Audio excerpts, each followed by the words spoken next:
1 work session to order, and I'll ask the clerk to please call the roll. Ms. Shinholster? She not. Mr. Chambers? Mr. Chambers here? Yes. Here. Okay. I was muted. Ms. Walden? Here. Mr. Mullins? Here. Dr. Lee? Here. Mr. Reynolds? Here. We have a quorum. We do have a quorum present. I'll briefly touch some things under the mayor's comment tonight. This coming Saturday at 1 p.m. down at the African American Plaza Park at 1 p.m. we will be having the street dedication and the rededication naming of the park to the Floyd L. Griffin Jr. at 1 p.m. It will be on Zoom, not Zoom, I'm sorry, on YouTube. Is that correct, Mr. Griffin? That's correct. It will be on YouTube as well. This is an event that was pushed back in November and was requested to be done in the month of Black History. So this Saturday is the last Saturday, and it will be going as scheduled and planned at 1 p.m. on Saturday. Also, was someone saying something? No, ma'am, I don't think so. Also, just want to remind everyone and ask you all to help us to remind all of our family and friends, neighbors, to tie up their trash and help keep Milledgeville, Baldwin County beautiful in the absence of KMBB right now due to COVID. Nobody's actually able to get out and actually pick up the trash. We don't have details that can go out. And so as I go across the city and the county, trash is everywhere. And so the best way we can help the community out is to make sure we remind our family, friends, neighbors to make sure that they tie up their trash. Sinclair Disposable stated that oftentimes people are not putting all their trash in bags. And so when the dumpster comes and they dump it out, trash goes everywhere. So let's remember to try to encourage our family, friends, and neighbors to do that. I think that's all I have tonight, Mr. Griffin. So I'm going to go ahead and turn it over to you for our presentation. Okay, thank you, Mayor. Not long after you all gave me the opportunity to be interim city manager, we brought to you a contract to go into a contract with Turnip Seed Engineering to do a utility rate study and a capital improvement plan for our water and sewer area. And they have been working on that ever since that contract was signed, and have gotten to the point, have actually met with me and Robert a couple of times throughout the process, and of course have spent a fair amount of time in our city getting data together, and are at a point now where that information needs to be shared with you all. And to do that tonight is Kenny Green from Turnip Seed Engineering. He has a presentation that he's going to give you, and of course feel free to ask him any questions. I guess it's okay for him to ask you while you're giving the presentation, isn't it, Kenny? And then definitely ask him at the end if you have any. So give me a minute to share my screen, and Kenny's going to come up to the podium, and he will give his presentations.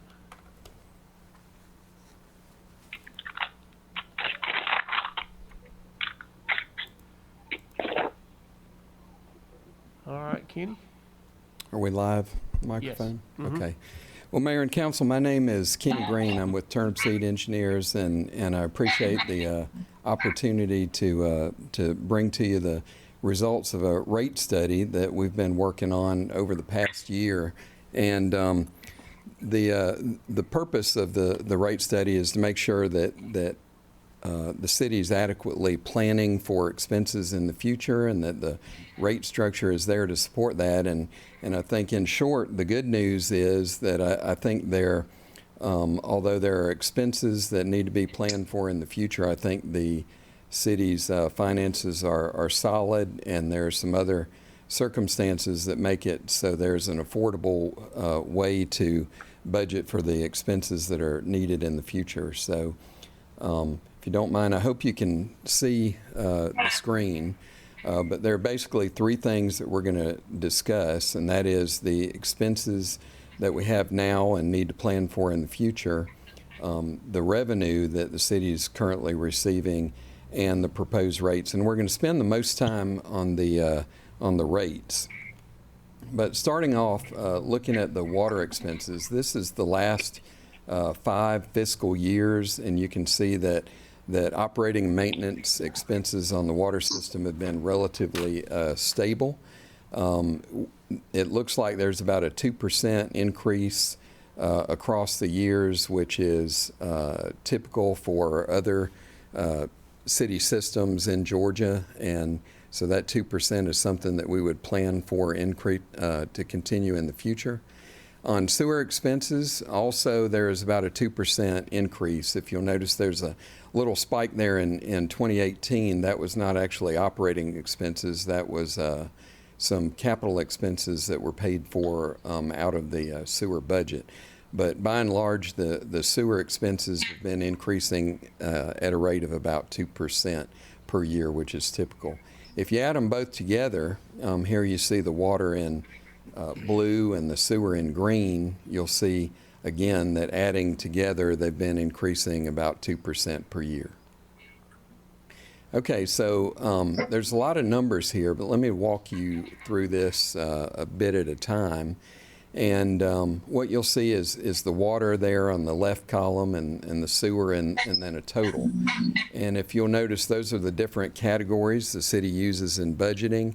And that number there at the, I don't think they can see the pointer, but the number there, $6.2 million, is about the total operating only expenses, $6.2 million. If you follow the numbers below that, you'll see non-operating expenses, which is primarily debt service, and those monies that's about $1.5 million a year. So the grand total down there in the bottom right-hand corner is $7.7 million. So that is the projected expenses for 2021, the year that we're currently in.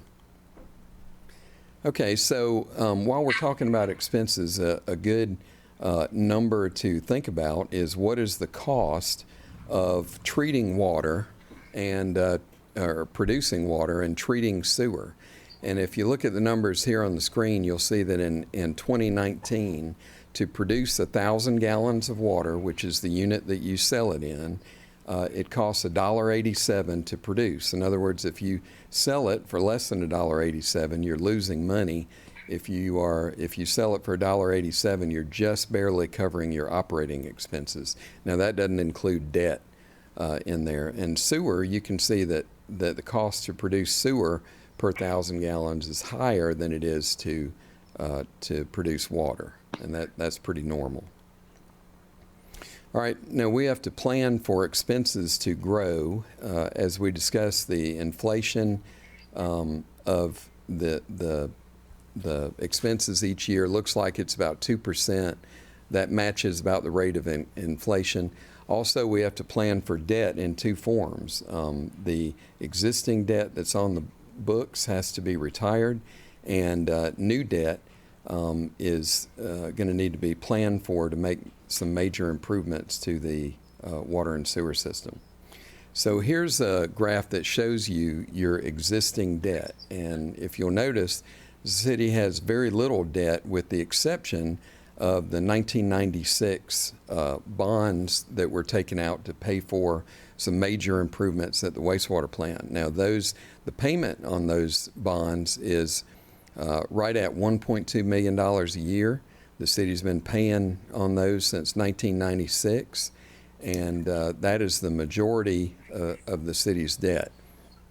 Now, interestingly, if you look at what happens to debt over time, you'll see that in fiscal year 2023, the debt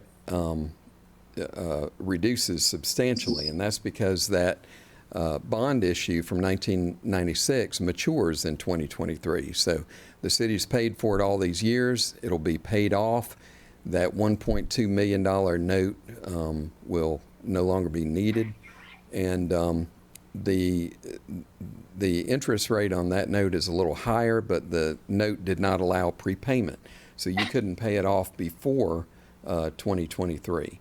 But the nice thing about the timing of eliminating that debt is that that makes room for potential new debt in order to make improvements that are needed. So that amount of debt carried the city from 1996 to 2023, and now, as happens after so many years, water and wastewater plants are very expensive items, and periodically, every 20 years or so, a major investment is needed in order to keep those operating for the near future.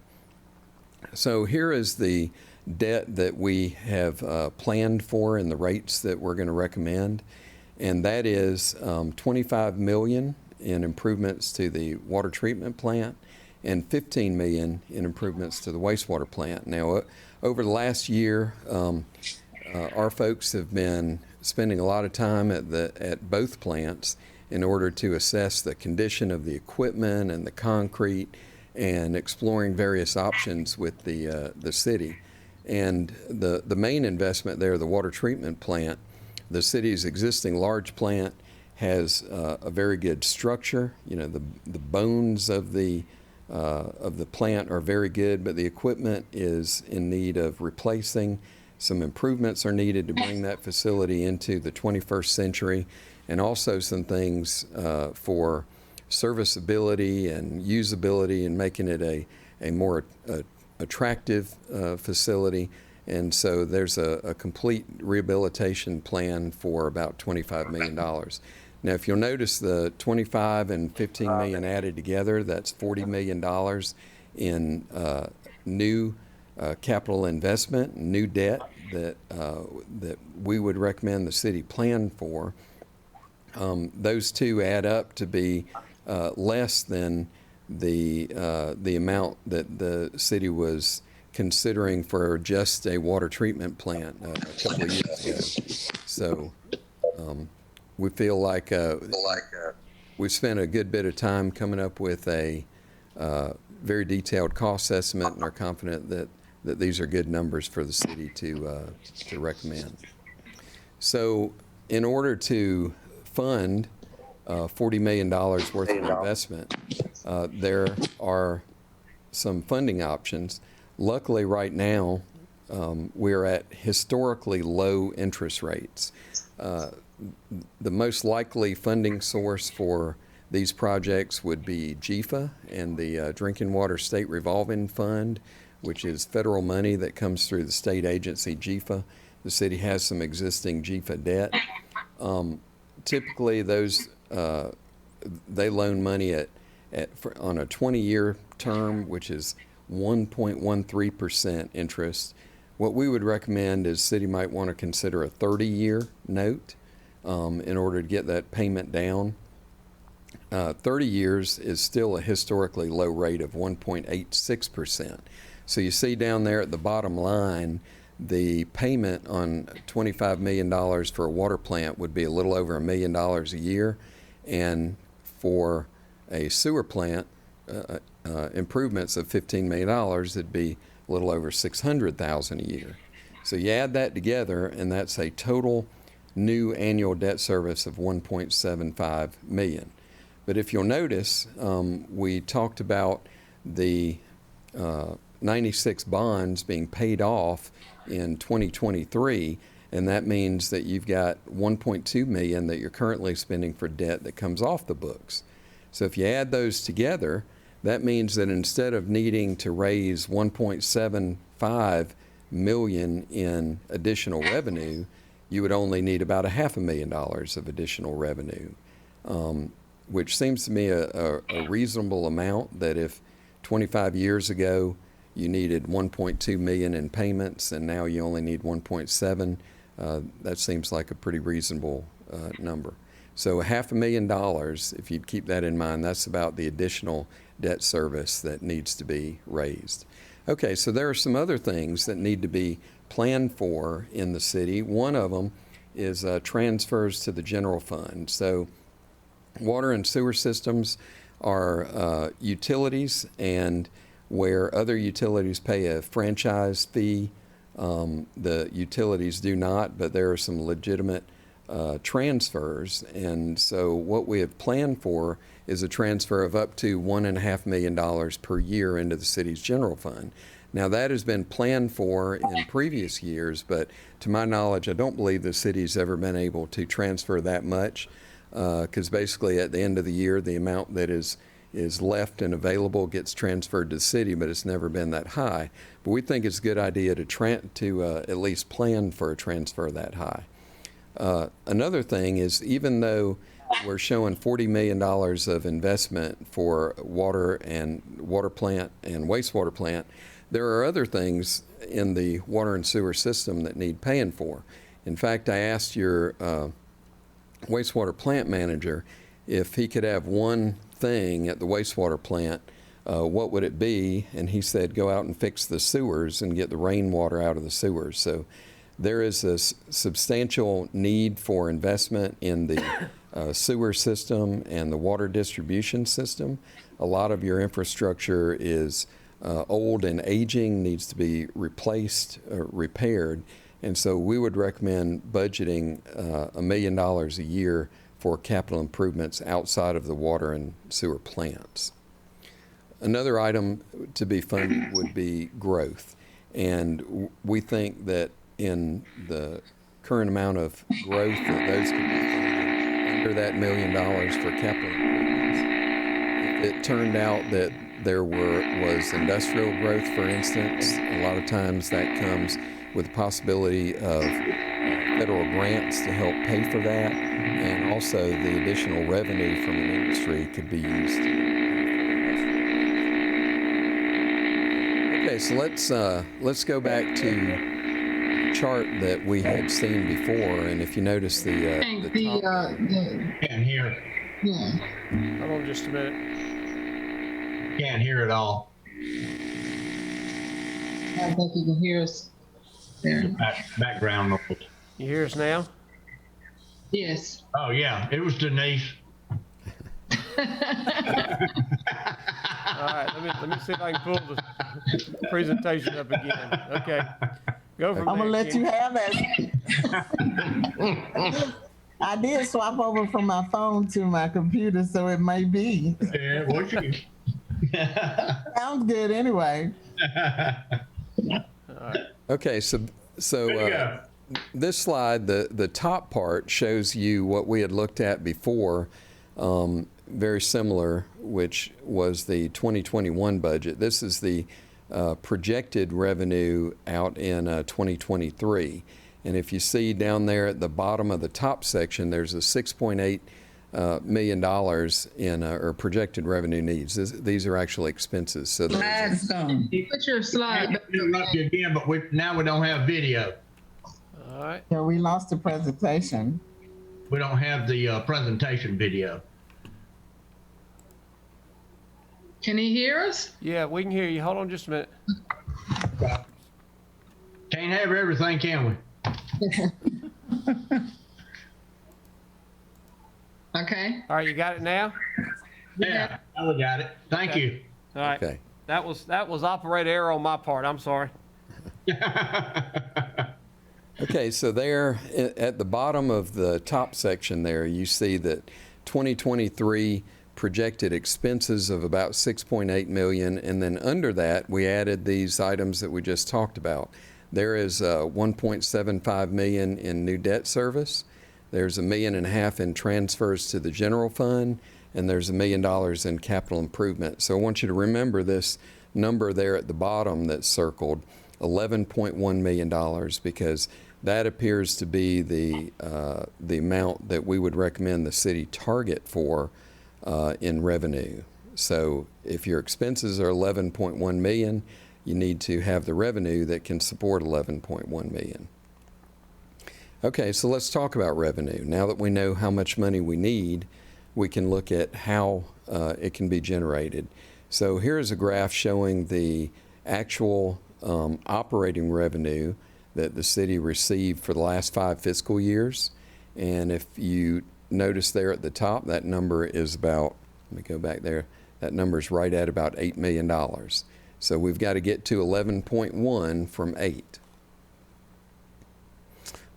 This shows you the source of the revenue, and the dark lines at the bottom is the revenue that you actually receive from user rates. So when people pay their water and sewer bill, that's the revenue shown in dark. The light colored band in the middle is SPLOST, which is nice to have for projects, but if you're planning for the future, that's a little something that we would recommend you not planning for. That could be used for special projects and items that the SPLOST issue has defined.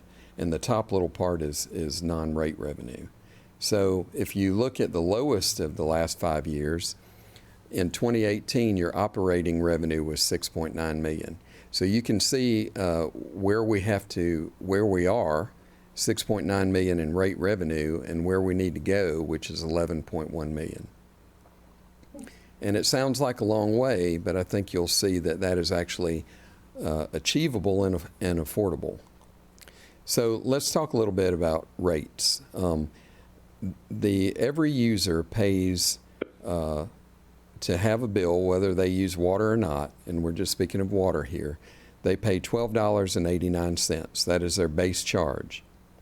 Then they pay $2.85 per addition for each 1,000 gallons that they use. But the way the city's rate structure is set up is the first 3,000 gallons are included in the base charge. Now, that isn't really included in the base charge. We call it that. It's a common thing for cities to do that. But here's the effect of it. If a user goes on vacation and uses no water that month, their bill is $12.89.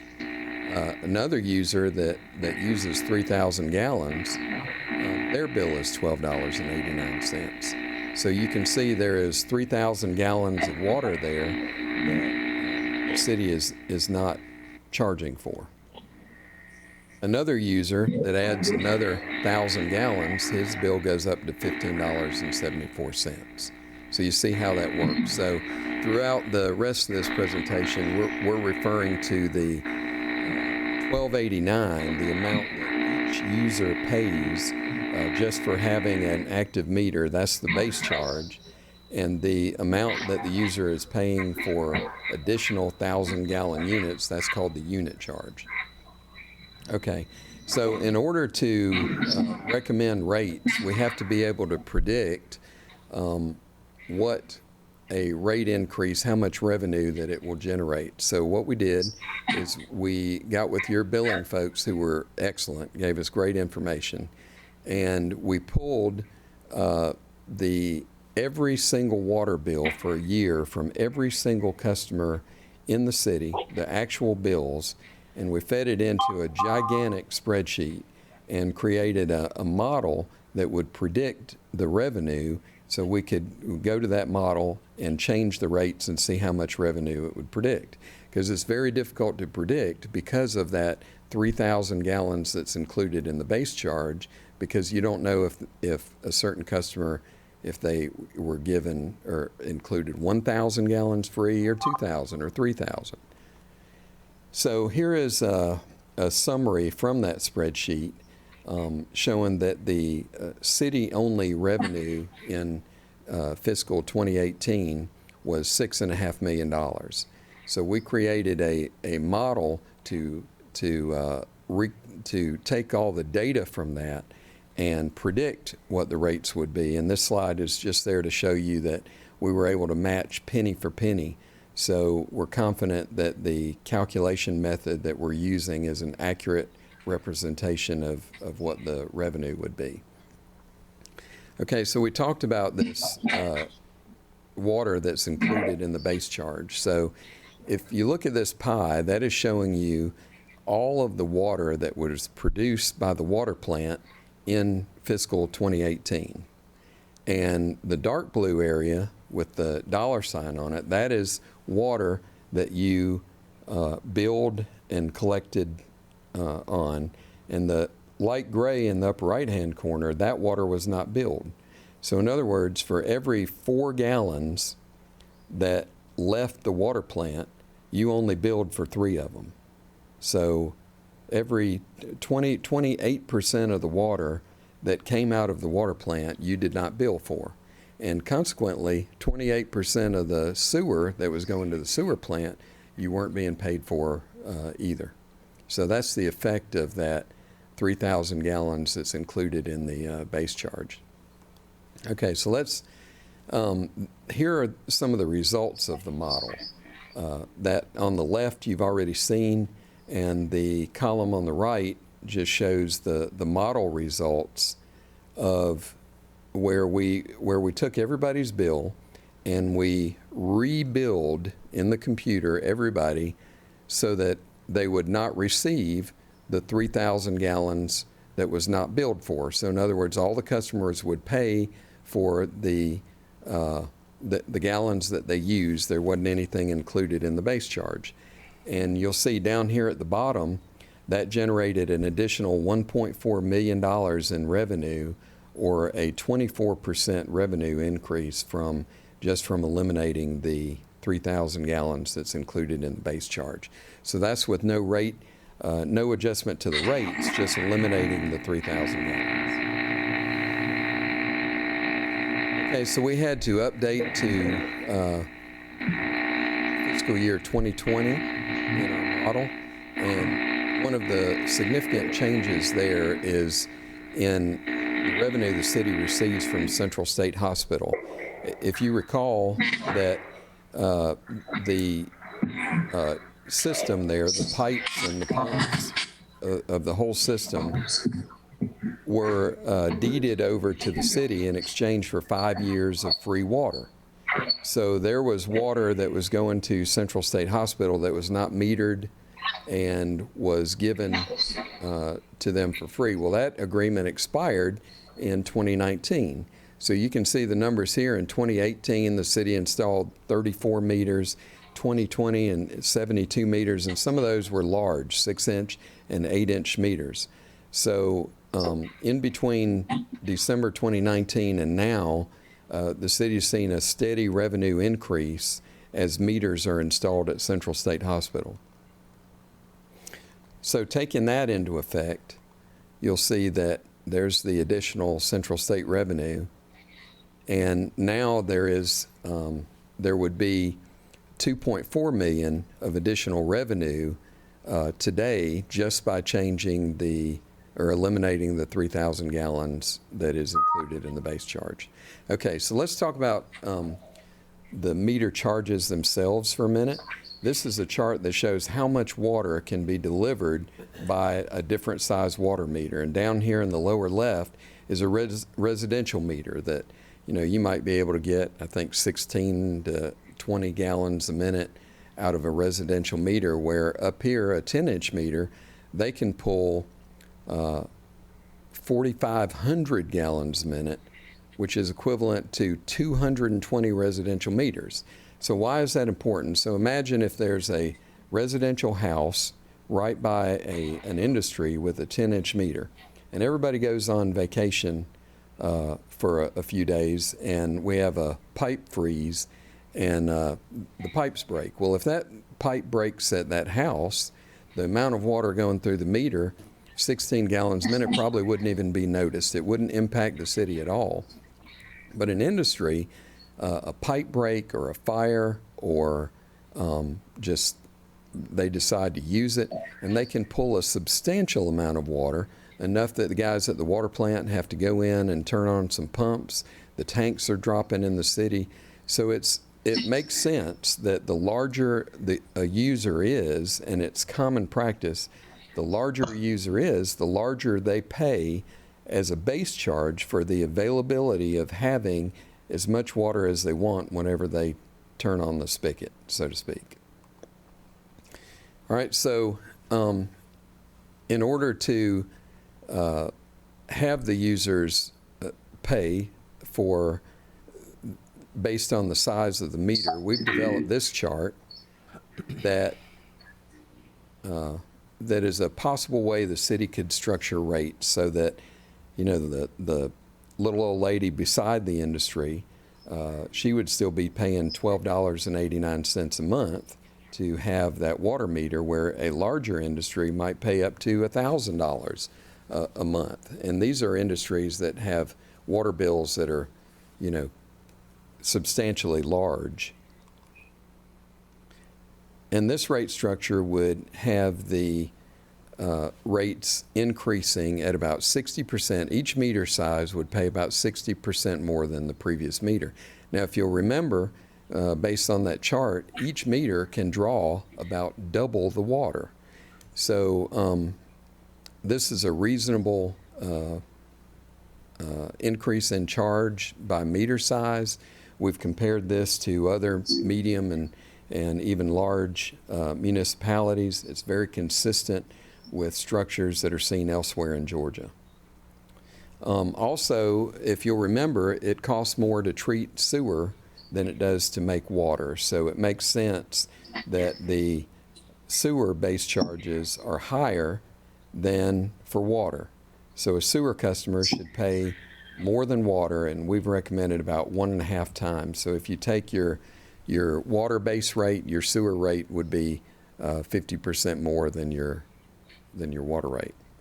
So just for comparison, we put the county rates up here, and you'll see that your base rate at $12.89, theirs is $16.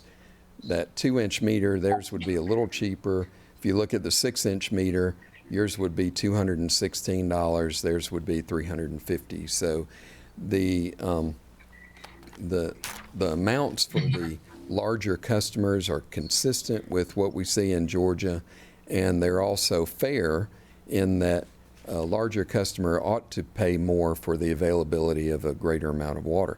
And another reason the larger customers need to pay more for that is because if you have customers with 10 and 12-inch meters that can draw a lot of water, you have to have the capacity there at your water plant and wastewater plant that is sitting there whether they use it or not. And so this is a way to recover those charges. Okay, so let's go back to our little model, and you'll see that in the model produced about 6.9 million in revenue, and this is just from the city, not including county charges. If the amount included in the base went to zero, in other words, you stopped including 3,000 gallons in the base charge, that would mean your revenue would increase to 8.4 million. Bring that up to 2020 with the central state and other changes, that gets you up to 9.1 million. And then if you increase the base charges, according to the chart we just showed, that would get you up to 10.6 million. So if you remember, the magic number that I asked you to remember was 11.1. So now we're at 10.6. We're getting really close to the 11.1 million. Now, eliminating the 3,000 gallons in the base charge, speaking with the city manager and water and sewer director, we thought it might be prudent to give you an option to reduce that over a period of years. So we're showing a 4-year or a 3-year implementation where you reduce 3,000 to 2,000, then to 1,000, and then to 0. So it wouldn't happen overnight. It happened over 3 years. The first year, that would generate about 370,000 additional revenue. The second gets you up to 848, and the third gets you up to the 1.4 million that we discussed. So that's not, don't add those together. That's a total of 1.4 million that we'd get up to over 3 years in additional revenue. Okay, going back to this chart, if you remember that 11.1 million, the magic number that we're looking for, our recommendation to achieve that would be to take it slowly, not do it in 1 year, but adjust rates over 5 years to reduce the amount of water that's in the base charge at 0 gallons, to increase your base charge by meter size, and then at the end, you'll need about a 9% or per unit rate increase. 9% over 5 years is not very significant. I've noticed some of the other communities, I'll show you in a minute, planning for, an average of about 5% per year. So this is what happens to your rates over 5 years. So the blue is water and the green is sewer. So your rates of $12.89 plus $2.85 a thousand would go to $13.66 and $3.02 a thousand. So it doesn't look like all that dramatic of an increase, and that happens over 5 years. Sewer increases a little more because the base charge goes to 50% more than water, but still those are reasonable rate increases that happen over 5 years. Now, in doing that, those rates fund this. It gets you, it covers your O&M increases over the next 5 years. It allows for $1.5 million transfer to the general fund, pays for the debt on $40 million in capital improvements, and $1 million per year for improvements in the collection distribution system. So,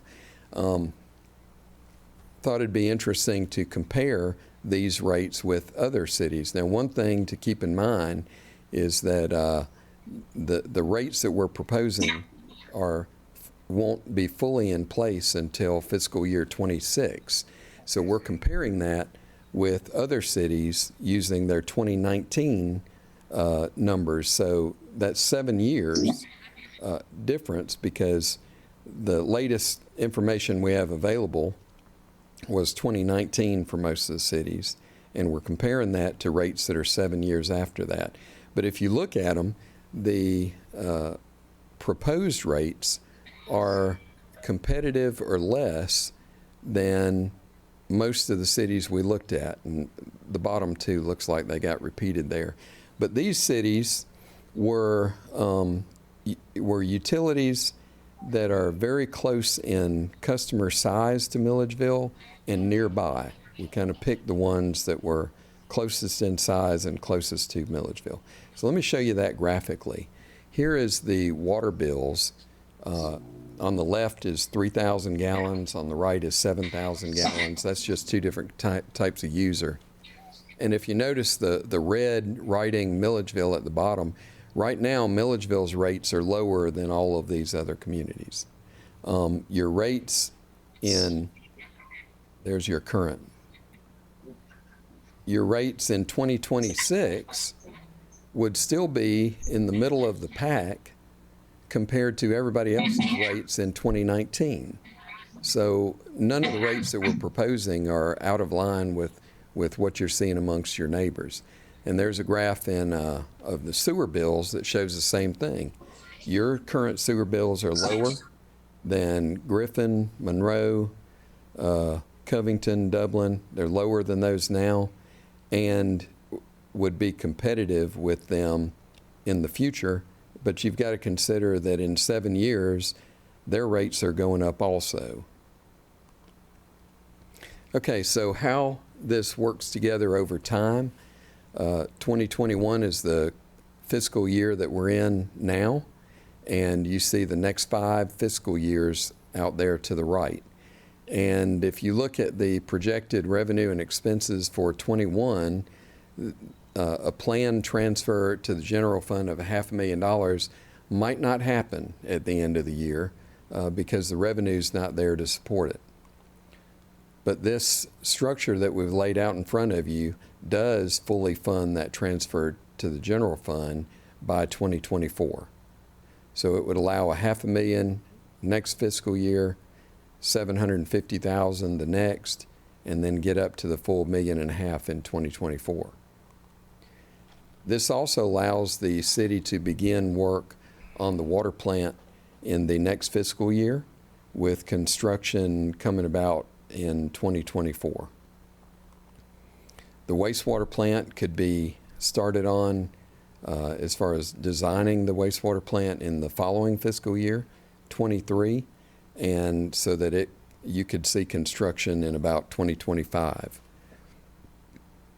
And then the last item there I put is the capital improvements that would $1 million a year. So that would be fully funded in 2026.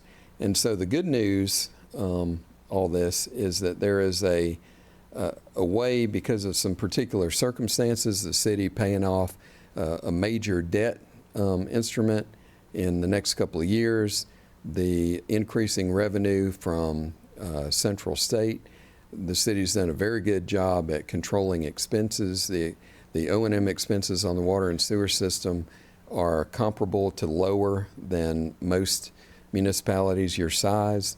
And so all of that added together means that you can get from a net revenue, as you see up there, of 7.6 million, you can get over 11 million over 5 years with a reasonable plan that doesn't look overly burdensome. So I know that was a lot of numbers, and y'all were very gracious to listen to all that. So I'd be happy to take any questions if you have any.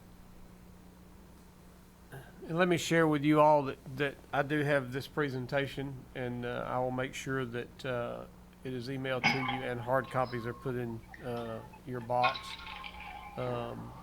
tomorrow, so you will have it to look at and digest in the days to come if you need to. So, and then questions, that come about then, if I or Rob can't answer them, we'll certainly get Kenny on the phone, and he'll be able to answer those for you.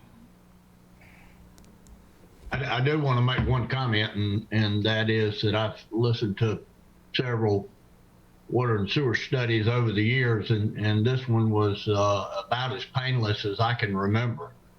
You did a good job, really did, laying it out and showing exactly how it could be done.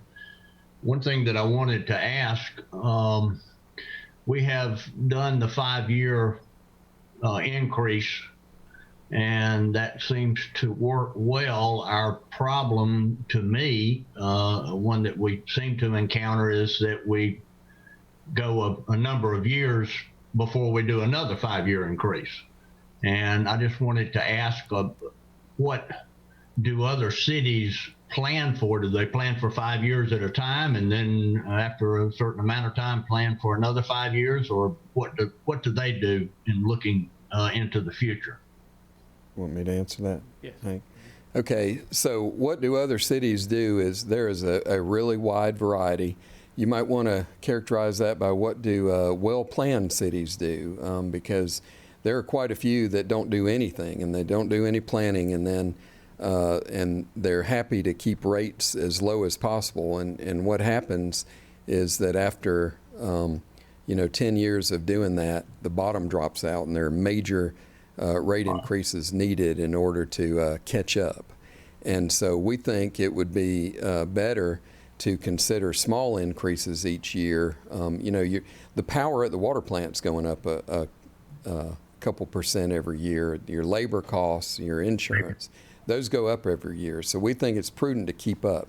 The plan that we've put out here actually shows your costs increasing over the next 5 years and plans for that. We think it's prudent to plan 5 years ahead. 4 years from now, you need to start looking at the next 5 years. So we think that's the best model to work on, and well-planned cities seem to do that about every 5 years.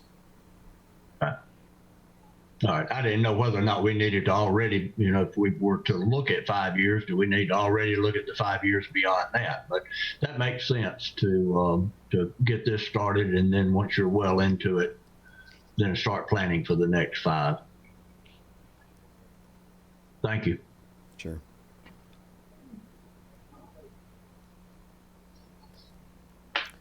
Any other questions for Kenny? Like I said, I'll make sure you've got the presentation so you can digest the numbers, and I know that may bring about some questions later on, and you can either call me with those or text me or email me with them, and I'll certainly get Kenny on the phone to answer those. But this is what we contracted with them to do. They still have some work to go in terms of helping us determine what some of those capital improvement projects might be if we ended up having that $1 million per year to be able to fund those. But this was the bulk of what they contracted with, and I think they've done an excellent job getting the facts together and the data together, and I'll pass that on to y'all, and we can discuss that as we look at working on the FY22 budget in the near future. Kenny, thank you. Appreciate your time tonight, and I'm sure we'll be calling you with some additional questions. Thank you for your patience.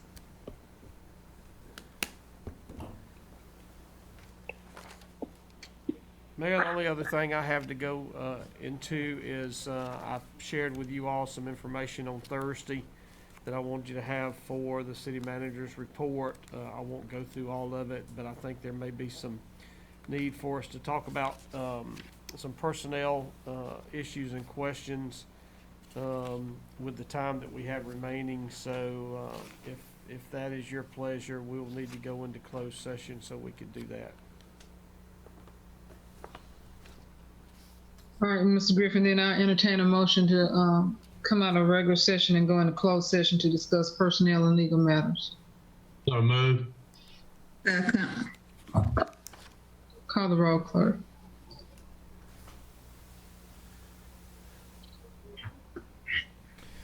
Ms. Shinholster, Aye. Mr. Chambers, Aye. Ms. Walden, Mr. Mullins, Aye. Dr. Lee, Aye. Mr. Reynolds. Aye.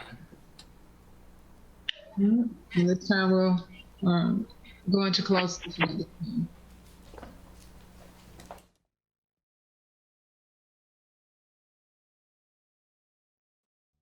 Ms. Shinholster, Here. Mr. Chambers, Here.